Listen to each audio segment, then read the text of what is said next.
Hey, this is Professor Homa. Welcome to Ex4 CSS. We're still going to be working with Ex4. We're going to be working in the same folder with the same file, except we're going to be adding one more file. It's going to be a CSS file, and that stands for Cascading Style Sheets. And I'll give you some notes and some background on CSS. But basically, what CSS will do, it will take kind of this basic structure and content that we did in HTML that was fairly easy to set up, and it's going to put it in a layout like this, or something like this.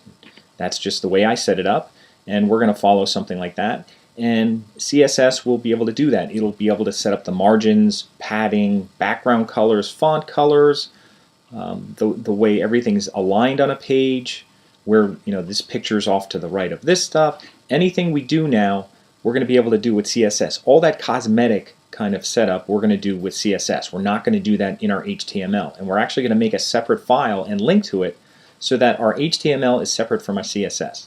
And the first thing I want you to do, and I'm doing this with you, is just to kind of take note of the differences, because when you write your CSS, you're going to have an idea of what you're going to do.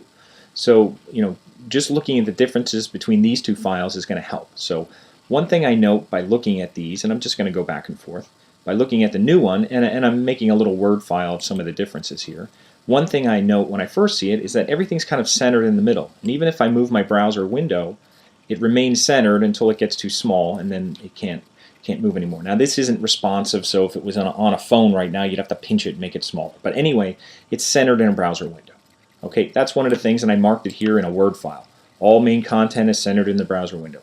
Main section on page has an off-white background color. You can see from here it was just all white. Now it actually has kind of this French vanilla background color. Also, there's a header in a brown color, and the links are in a brown color.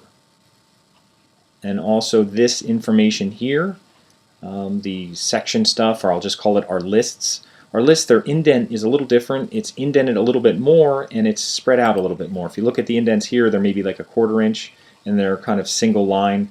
And if you look at them here, they're maybe indented almost a 1/2 inch, and they're spread out a little bit more, so they're a little easier to read, and they kind of spread out on the page a little more. Oh, and this one here, main section of page, appears to have a 1/8 inch margin.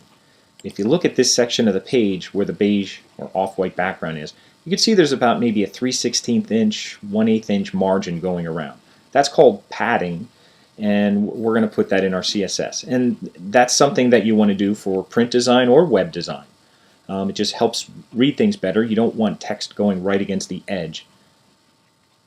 Moving on, we mentioned the lists. We mentioned the brown color of the links and the heading. There's a picture of Dexter, if you didn't see that. Here's a picture of Dexter over here, and it actually links. You can see the link finger. It actually links to the original picture, and I'll show you how to do that.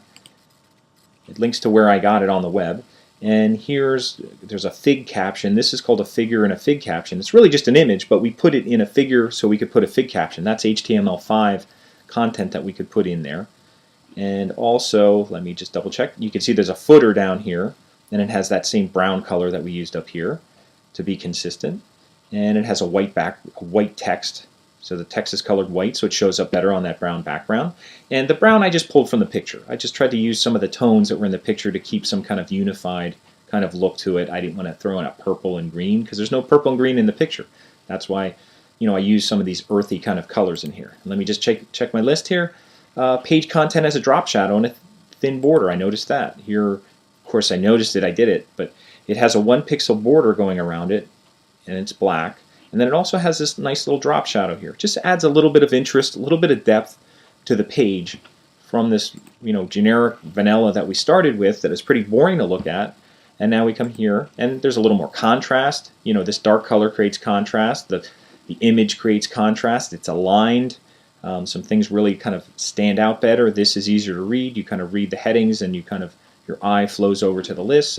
And the picture's over here on the right side where it's just kind of like a little accent. So we're going to be using a CSS file, creating a CSS file from scratch to actually do all this. And CSS takes a while to learn. There's a lot involved. There's a lot of things to remember, and I'll try to take it. I try to incorporate a lot of things into it so you get some exposure to it. But keep in mind, it takes a while to get the feel for CSS. So try not to feel overwhelmed if you haven't worked with it. If you have worked with it, you probably need a little review anyway. So for the next video, I'm going to get started creating the CSS file and working through it.